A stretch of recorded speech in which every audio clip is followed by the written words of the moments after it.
Et c'est l'heure de retrouver notre rubrique Across the Market. On va rejoindre David Turcage, bonjour. Bonjour. Vous êtes président de High Wave Capital et on va évoquer, l'impact de la guerre Iran-Israël, sur, la volatilité qui est le 1er fait, la première donnée qu'on va décrypter, avec vous, donc la volatilité qui connaît un rebond.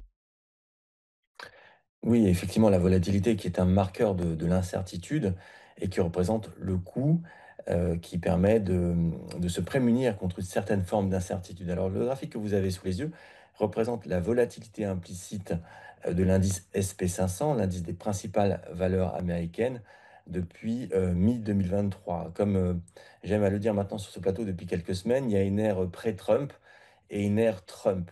Sur l'ère pré-Trump, en réalité, la volatilité reste sur des niveaux, circonscrit autour de 15 et depuis, l'avènement de Trump, depuis qu'on sait qu'il va être élu et plus encore depuis qu'il prend les manettes du bureau ovale, la volatilité, le niveau moyen de la volatilité est plus important et son écart type également. Ça, c'est important de le souligner et dans cette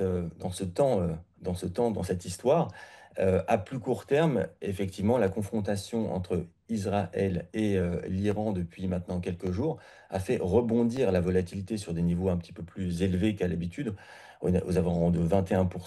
Mais, ça reste circonscrit dans ce que j'appelle l'ère Trump, dans, une ère qui est plus chaotique au sens statistique du terme et pour l'instant, même si cette volatilité, décolle, autour, de la confrontation entre l'Iran et Israël, pour le moment, elle ne marque pas de nouveaux sommets significatifs en rapport à ce que j'appelle l'ère Trump.